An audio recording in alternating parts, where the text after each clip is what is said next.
Are you here to help find the baby Saurians? And I'm Toba. You must be the helpers that we've been waiting for. It's nice to meet you too, but we're just passing through. Oh, but Uncle Sanka said he was gonna send some of his friends over to help us. You sure he didn't mean you? Yeah, sorry. Whatever this is about, it sounds like you've got the wrong end of the stick. Wrong end of the stick? Darn it! We've been tricked, Hoonie. I should have known that Glasses Guy was a con artist. What are we supposed to do about the baby Saurians now? Time's running out. It's okay, Hoonie. Don't worry. Why don't you tell us what happened with these baby Saurians, huh? There's been a lot of unrest in the tribe lately, and my dad's Saurian got injured. Her name's Nana, and she has 3 little babies. After what happened to Nana, her babies were so scared that they ran off and hid. I'm really worried about them, so I decided to go look for them. If Nana is your dad's Saurian, why isn't he the one looking for them? My dad's one of the elders, so he's busy getting ready for Turnfire Night. It's a really important ceremony, more important than this, anyway. I'm not supposed to be out here either, but I snuck out without telling him. I didn't think it would take very long, but then that guy we ran into made us tell him loads of stories, and it wasted so much time. Yeah, he was so selfish. He doesn't have a heart. It's all right. Don't let him get to you. We're here now and we'll help you because we care a lot, don't we, Traveler? They should be. I already managed to find their tracks, and it seems like they're hiding on the cliff. Really? Wow! Thank you so much, Mr. Traveler and Miss Paimon. Awesome. You gotta be careful out on the cliffs, though. They're really steep. Even grown-ups have trouble climbing them.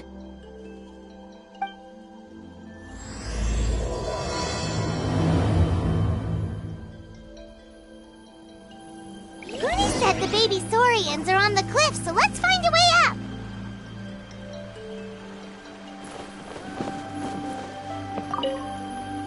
Good luck, and stay safe. We'll wait right here.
If it isn't the gruesome twosome who wormed their way into our servant circle of friends.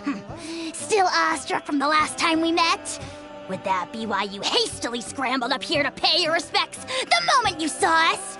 I suppose we can't blame you. Such is the spell that our majesty casts on our minions. Very well. You heathens leave us no choice.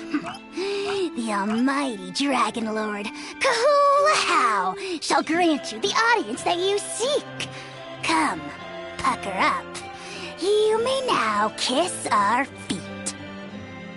Wait, aren't you like Kenichi's sidekick? What the heck are you going on about? You're somehow managing to be even more annoying than the last time we met. Silence! Who are you calling sidekick?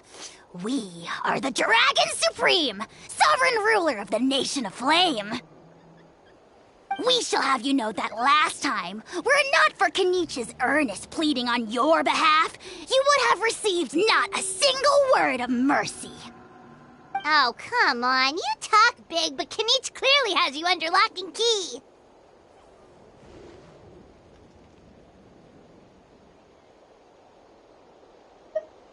That's great, Sovereign, to you! You dare invite the wrath of the almighty Dragon Lord, Kahula How! You will burn in turn fire for 1,000 years for your blasphemy! If you must know, our humble servant begged us to investigate an abyss incident near Hoytzitlan, and we chose to grant his request. Abyss incident? See this little lizard? Its mother, a medium-sized lizard, came under the influence of abyssal power. In her confusion, she attacked my servant's tribe, then assailed her own offspring. Yikes! So how is she doing now? She was but a lowly bug fighting against the power of the abyss. Naturally, she has departed for the Night Kingdom. Such a fragile creature. Apparently, she ended her struggle by leaping from a cliff. Leaping from a cliff? My dear anemic flying ant, as addled with questions as your head may be, please keep them to yourself and wipe that absurd expression off your face. We are the almighty Dragon Lord Kahula How, not a wish-granting fountain. Anemic flying ant! You! Just you wait. Two can play at the ugly nickname game. We sense a faint abyssal energy.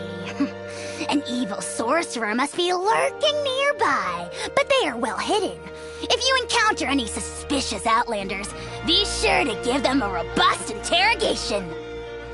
Suspicious outlanders? Wait, are you mocking us? Ha! How dare you cast aspersions on your ruler, heathen! You're just lucky that our servant has such vile taste in friends! Otherwise, we would beat you black and blue, and then purple, then black again! If you're not here to kiss my feet, then get out of my sight. Do not impede the work of the almighty Dragon Lord, Kahula How! Potty mouth on that guy! I'm on his furious! Still, good to know about the abyss threat, huh? Wasn't expecting that. Let's not get sidetracked.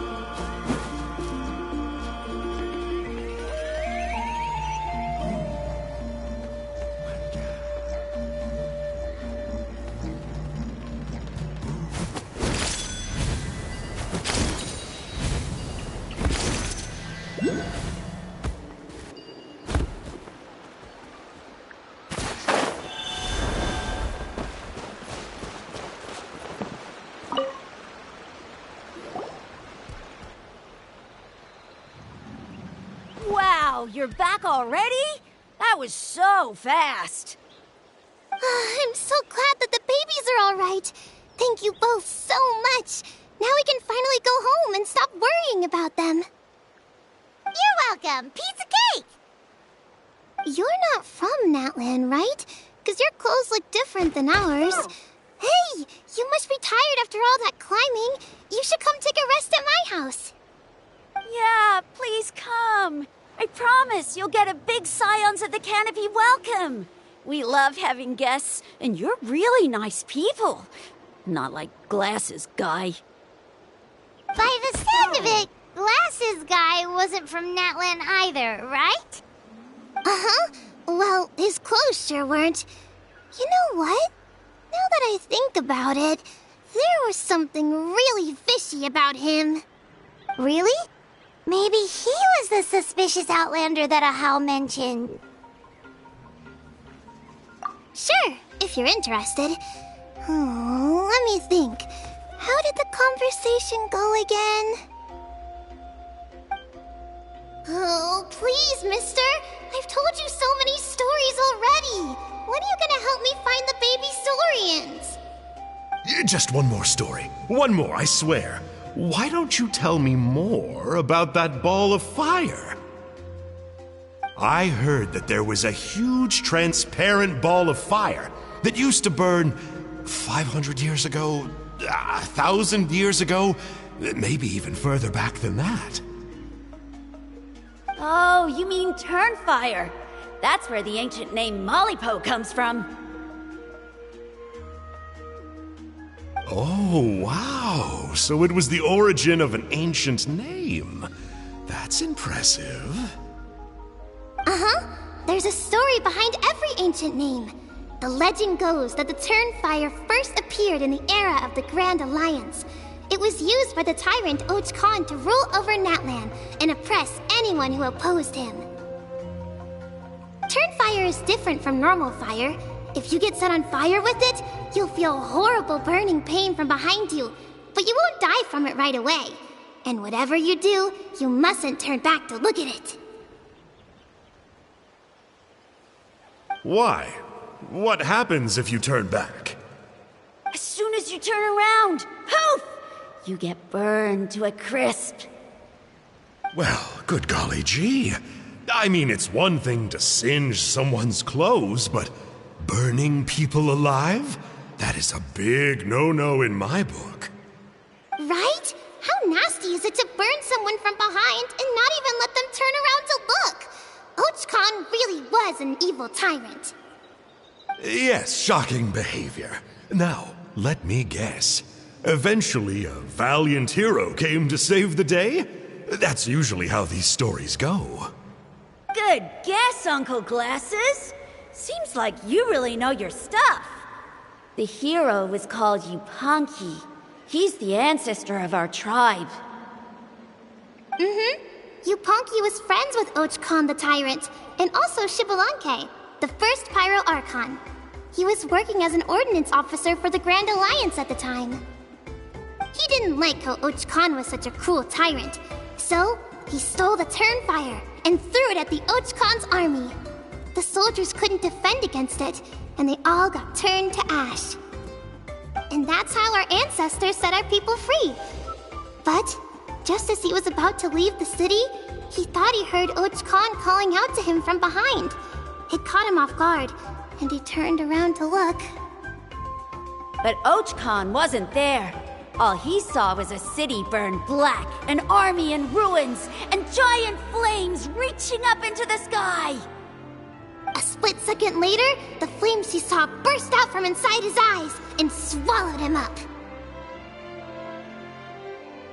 All it took was a single glance.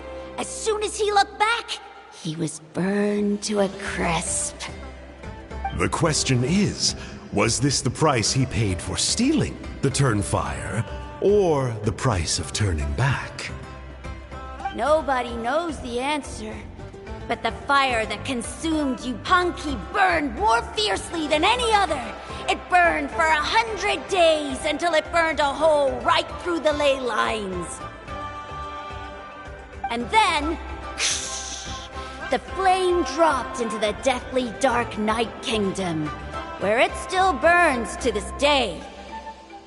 The grown-ups say that it lights up the path that leads to the next life. But for the dead to be reborn, they have to accept the flames and be purified by the fire first. It's like a final look back at your life, where you have to answer for everything you did. Anyway, that's the story of Yupanqi's Turnfire. Ah, a fine parable indeed. So, is it true? Is it really possible to find this fire in the Night Kingdom? I don't know. I think it's just a story. Either way, I assume this name has been passed down in your tribe ever since?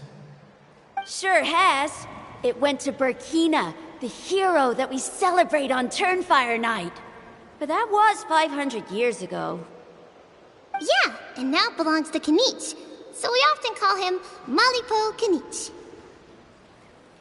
Kinich, huh? All right, Uncle Glasses, that's enough stories. Now, can you please go find the baby saurians for us like you promised? I would, but doesn't the legend of the Turnfire teach us not to look back? Let's not go dredging up the past. Tell me more about this Kinich guy. One more story, I swear. Starting now. No? Careful, Toba. You look dangerously close to cursing me out right now. Tut tut, we can't have that. Cursing is for grown-ups only. Uncle, you'd better not be trying to trick us, or the Turnfire will get you when you die. How would it get me if I'm outside of Natlan? Uncle Glasses isn't from here, you know. Unlike you. Huh? Wait, is that?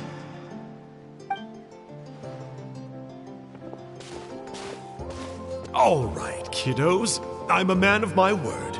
2 of my friends are on their way here, and, yeah, they'll help you out on my behalf. Work them like dogs, okay? That's what they're here for. Don't go easy on them just for my sake. Really? Well, first, can you tell us your name? We met at the foot of this cliff, so beneath the peaks, let's go with Sanka. Seriously? If you don't believe me, turn around and see for yourselves. They're right behind you. Huh? Where? Oh, wait! Uncle Sanka, where did you go? Yeah, definitely a fishy character. It sounds like he was digging for info about the ancient names. Yeah, and not only that, but he betrayed us too. He'll pay for this. All he got out of us was some stories, though. What's the worst that could happen? Traveler, maybe we should go tell Kinich about this. Ahau says he's investigating it, but he's a bit of a loose cannon. We probably shouldn't take him at his word. Huh? You know Kinich? Not very well, but we have met him before, and one time we had a meal together. Aw, man, I'm so jealous. I never even spoken to him. He's so cool. He's the Saurian hunter, and he has a really awesome ancient name. Me neither. I don't think my dad really likes him, though. He always tells me to stay away from him. Probably because of that little creep he always hangs out with. He's nasty, and he's so full of himself. Oh, the creep who calls himself Kahul Ahau? Yeah, we've had the pleasure of meeting him too. He sure loves pushing people's buttons. Exactly. I don't know why Kinich partnered up with him. Why didn't he pick me instead? Uh-oh! Uni, look how late it is. We've been out way too long. We better get home now or we'll get yelled at. Oh, yikes. You're right. Okay, well, this path here leads to our settlement. If you decide to visit, remember to come to my house. If there's anything you need, my dad can help get it for you. Hope to see you soon. We gotta run. Bye for now.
If you're...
What were you thinking, going out by yourself? Don't you know how dangerous it is? It's okay. Toba helped me. And we met some kind strangers who helped us, and... Kind strangers? What made you so sure they were so kind, huh? Oh, I suppose they had kind stranger written on their foreheads? Yeah, actually, they did. In big, bold letters. Don't talk back to me. The Mountain King problem still hasn't been solved. What would I do if I lost you too? No dinner for you tonight. They were good people, Dad. Dinner or no dinner. Hello again, Huni. It's Miss Paimon and Mr. Traveler. Dad, it's them. They're the ones who helped me. And I promised we'd take care of them if they came to visit. Oh, so you're the kind strangers. Well, I'm Trinidad. Apparently, you helped my daughter today, so if there's anything you need, just ask. As an elder of the Scions of the Canopy, I've got some influence around here. Now, I trust that you're sensible people who know better than to take advantage of their host's generosity. Yep, just helping a neighbor. We're not looking for anything in return. Oh? Well, let's hope so. Dad, please! They're not bad people. They've eaten at the same table with Kanich before. Be nice to them. Kanich? Wait! I heard that two mysterious travelers from afar showed up at the Stadium of the Sacred Flame. Are they you? And Paimon's the other.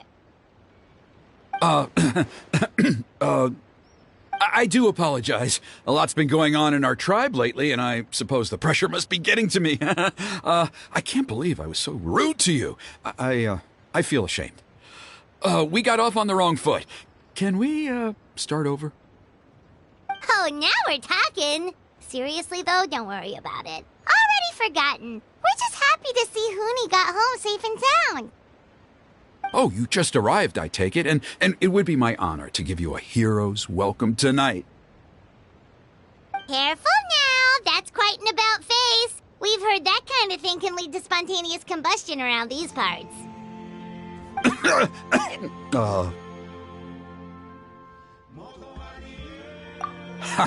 My dear traveler, you are very perceptive indeed. Go inside now, Huni. Dad's got some important business to discuss. Okay, look after Mr. Traveler and Miss Paimon. They're very special guests. Well, we'll hear you out, but we can't make any promises that we'll be able to help. Well, this is a matter of utmost importance. Please, allow me to explain. For many years, our tribe has celebrated the Turnfire Night. It is a traditional ceremony among the Scions of the Canopy in which we remember our ancestor, Burkina, and his companion, Kangamato, the Mountain King. Burkina was a hero who bore the ancient name Malipo, and Kangamato was a powerful Yumkasor warrior. Together, they fought against the Abyss.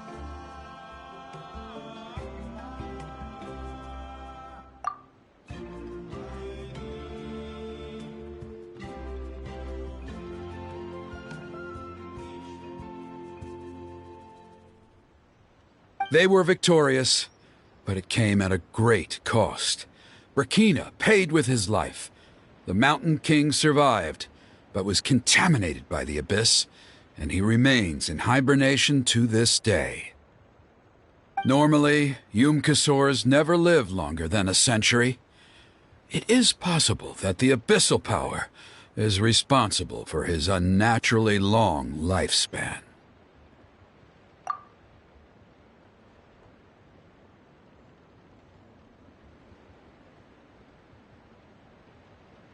Oh, that's right.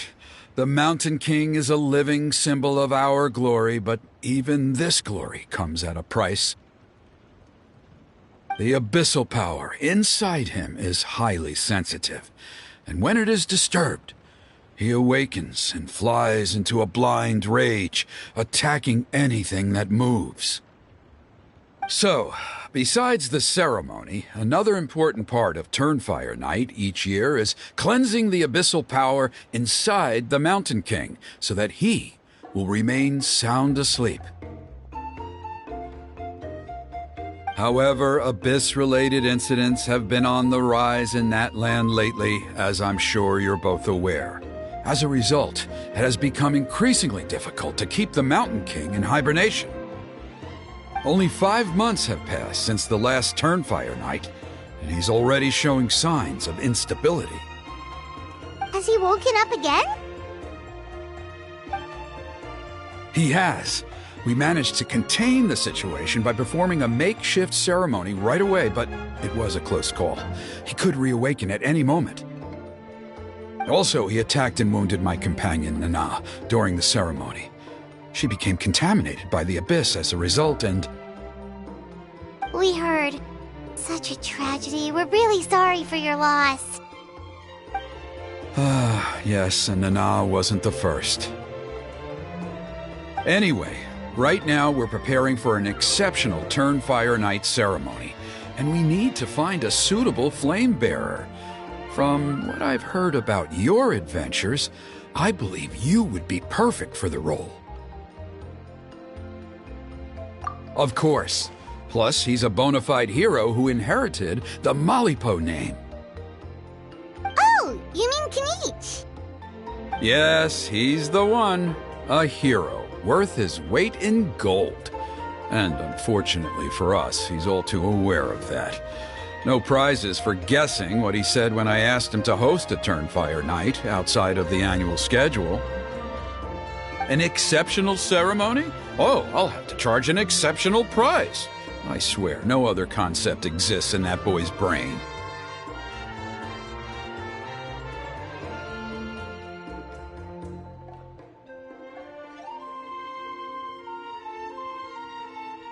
I'm not the one to usually talk about people behind their backs, but I'm convinced the Wyub got hit on the head and took a wrong turn the day it chose to give that ancient name to him. I mean, have you ever heard of a hero whose mantra is, "What's your asking price?"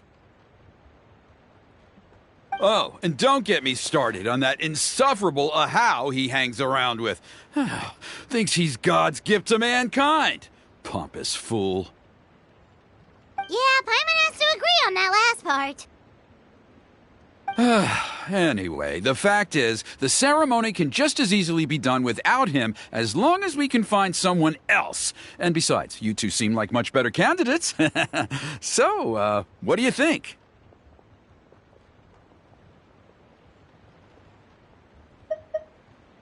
Well, there's only a few days left before the ceremony. We can't afford to waste what little time we have on negotiating with him. No, I much prefer if you would consider taking his place. Wonderful! I can't thank you enough. Huni was right about you. You have kindness in your hearts. Come with me to the other side of the mountain. I'll bring you up to speed on each step of the ceremony. Less experienced warriors, I'm sure you'll pick it up in no time.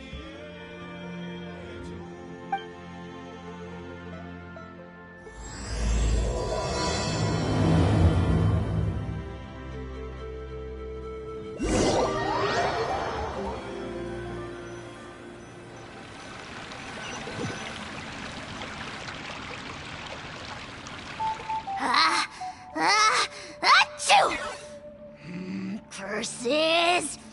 dares insult the great Kahula How behind his back? Oh, great Kahul Ahau, bless you. Shut your filthy mouth, worm of the abyss! Your putrid words defile the air we breathe. You make the almighty Dragon Lord, Kahula How, sick to the stomach! Speaking as a member of the Abyss Order, that's music to my ears. Exactly the kind of reaction we're going for.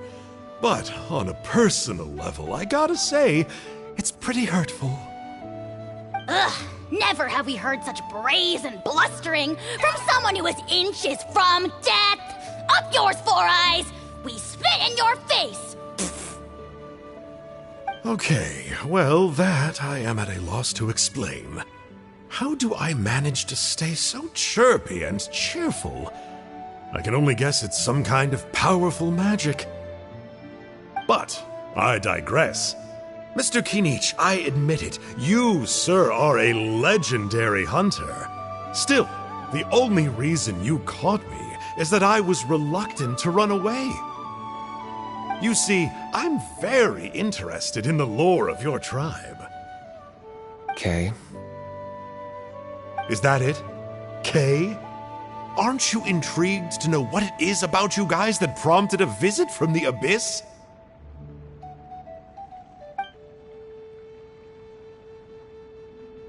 It's the extreme sports! The other day, I narrowly avoided getting hit by a very brave soul who just leaped off a cliff. I think you call it bungee jumping? Anyway, I was very impressed. That is what I call embracing the spirit of adventure. Look, I even did a painting inspired by the bravery and freedom of the scions of the canopy. You scum-sucking swine! Ugh, I swear, if you go bungee jumping, it'll be without a rope! Head first off the tallest cliff, with a band of hunters on your tail, and nowhere left to run, and a bottomless cesspit waiting for you on the ground. You say that, but I get the sense that Mr. Kinich isn't planning to take my life right now. On top of that, I'm tired of spying on you from afar. So why don't we just negotiate a comfortable operating distance that works for both of us? I've heard that the most important thing in human relationships is to respect each other's boundaries. What do you say, Mr. Kinich? Or you could tell me what it is you're really after. What? And then I'll name my price.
The Abyss contamination is back. No surprises there. No doubt that explains the Mountain King's recent activity. See those torches over there? Those are the Sacred Flame offshoots that we requested from the Stadium of the Sacred Flame. They contain the power of the Pyro Archon. Are you saying that the Sacred Flame and the Turnfire are the same thing? Well, for ceremonial purposes, at least. Sending someone to the Night Kingdom to retrieve the legendary Turnfire isn't exactly an option. More to the point, though, the sacred flame is able to burn away abyssal filth, so that's why we use it in the ceremony. Gotcha! So basically, we just need to clean up the filth with the sacred flame. Well, that's one part of it, yes, but the complete ceremony is a bit more complicated than that. First, the flame bearer must collect a kindling of the sacred flame from the starting point, then use a grappling hook to fly up into the sky and light each of the sacred flame pillars. Then they must go down into the canyon, all the way into the cave where the Mountain King slumbers, lighting braziers and the final altar along the way. The most skilled flame bearers can accomplish all of this without touching the ground once. As much as I hate to admit it, Kanich is capable of this. Wow! He can do all that flying without ever falling to the ground?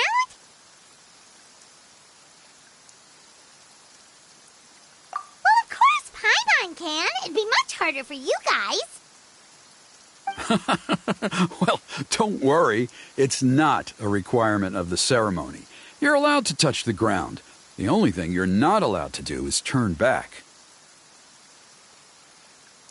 The flame bearer must always keep moving forward. You can't skip a pillar, then come back to it after lighting the next one. To do so would be to disrespect our ancestors. So, what actually happens if you do turn back? Surely the fires don't just go out. If you're not careful, you might get burned. What about today then? Does the same rule apply? Oh no, don't worry. Today is just a practice. The order doesn't matter. You just need to take the sacred flame, cleanse the filth, then go light all the braziers. Are you ready? I'll repeat all the key points again. Gather the kindling, cleanse the filth, and light all the braziers. I'll wait for you at the end.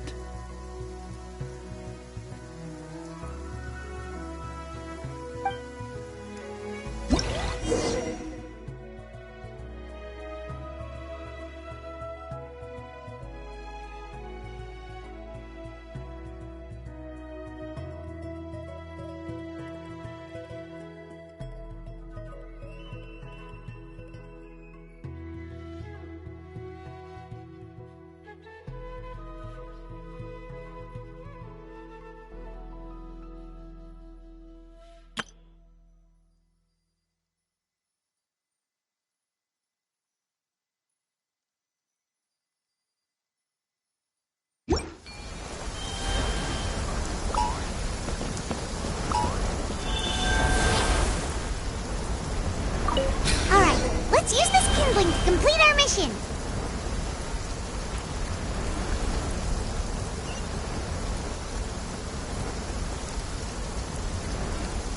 There's abyssal filth over there. Let's burn it away with the sacred flame.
on! Dodge this! Dissipate!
That should be all the braziers. Let's regroup with Trinidad.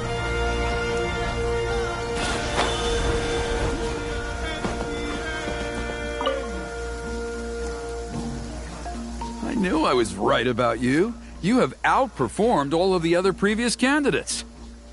If there was an ancient name for outstanding flame bearers, I'm sure the Wayab would consider you for the honor. Yeah, although it would probably take Paimon quite a bit longer.